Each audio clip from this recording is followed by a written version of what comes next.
Alvin Francis Poussaint, black physician and psychiatrist. Alvin Francis Poussaint has had a distinguished career as a professor, academic administrator, social activist, and writer.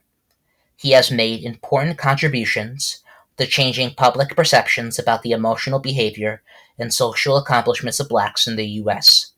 The seventh of eight children, Poussaint was born on May 15, 1934, in East Harlem, New York City.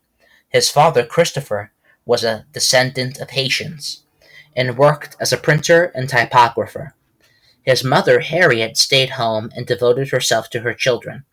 When Poussaint was 9, he came down with rheumatic fever, was hospitalized for 3 months, and then had to spend 3 months at a convalescent home.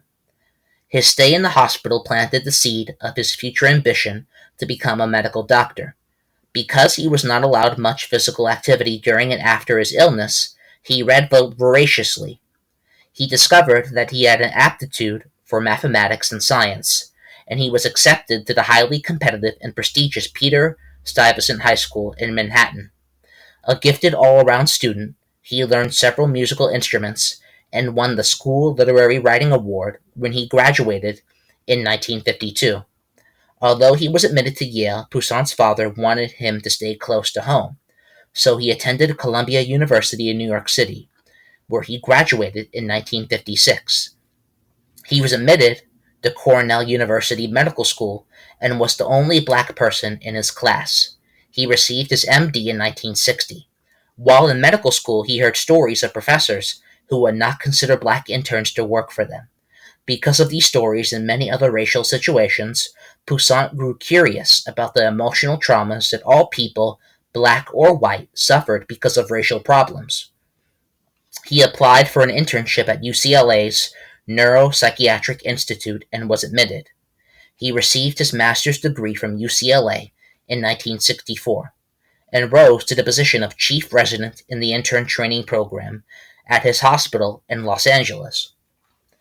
Racial relations had turned violent during the 1960s in the U.S., and after Poussaint graduated from UCLA in 1964, he joined his sister and an old classmate from Stuyvesant High School in Jackson, Mississippi.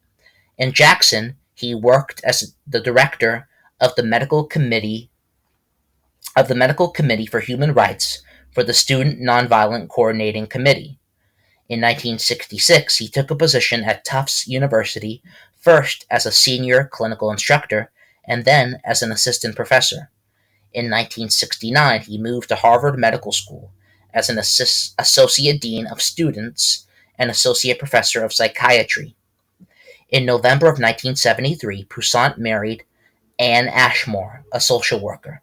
They had one son, Alan. They were divorced in 1988. While other psychologists have successfully attacked ideas that blacks are intellectually inferior to other races, Poussaint has focused on explaining the highly contradictory emotions that black people develop in response to racism. Some block out their aggressive feelings about racism and appear submissive, while some are quick to explode in rage. Some of Poussaint's thoughts began to crystallize when he was working in Jackson, Mississippi in 1964. One day, he left his office with his black secretary.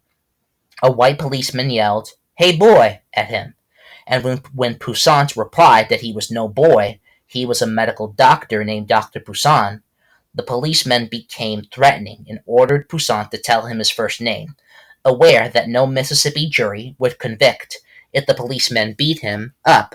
Poussaint meekly gave up his first name. Then the policeman ordered him to come running if he ever called him again, to which Poussaint responded, "Yes, sir." Profoundly humiliated and angered by this confrontation, Poussaint began to reflect more on the effects of self-hate. Poussaint realized that the self-hate that some black people felt for themselves was a direct outcome of the self-hatred that white people themselves felt. The white policeman who felt he had to humiliate Poussaint was also full of self-hatred. Why else would he have gone out of his way to degrade Poussaint, who had done nothing wrong? Poussaint also recognized that white psychiatrists and white academics created self-preserving theories that viewed blacks as emotionally handicapped while portraying whites as mentally healthy. But white racism was a clear example of the mental instability of many white people. As Poussaint said in Why Blacks Kill Blacks do not have the characteristics of a paranoid people. We have been patient. We have been generous. With a few historical exceptions, black men have been nonviolent and have not attempted to assassinate even the most criminal, outspoken white racist. Poussaint had long been aware that stereotypes were a key ingredient of racism, and he had the chance to undermine misleading impressions of black people when he signed on in 1984 as a script consultant to Bill Cosby's enormously popular family comedy, The Cosby Show. Before The Cosby Show, blacks had been portrayed in television and radio shows in many demeaning roles: clowns, buffoons, servants, junkyard proprietors, and custodial workers. Many Americans did not know that black people were also successful doctors, attorneys, business executives, scientists, engineers, accountants, and so on. Cliff and Claire Huxtable were respectively a physician and an attorney, and they and their 5 children represented life in an upper middle class black family. As a consultant, Poussaint checked scripts for negative racial stereotypes and for any details that would perpetuate racial tensions. Poussaint and Cosby were also aware of the power of details to suggest positive images, and they worked to include subtle touches that would give a more comprehensive and positive image of black American culture. To that end, The Cosby Show used such details as Cliff Huxtable's sweatshirts to introduce television viewers to historically black colleges and universities, and the program included references to black authors, artists, dancers, and composers to show the contributions that black professionals have made to American culture.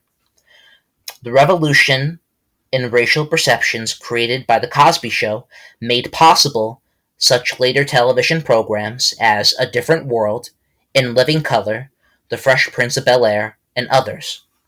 Poussaint continued working on The Cosby Show until it closed production in 1992. From 1986 to 1993, he also reviewed scripts for A Different World. In 1993, he married Tina Young, and he was promoted to full professor of psychiatry at Harvard Medical School. Poussaint has served as a consultant or member of many boards of directors, won many awards and honorary degrees, and has published prolifically in his long and distinguished career. Citations are in the description.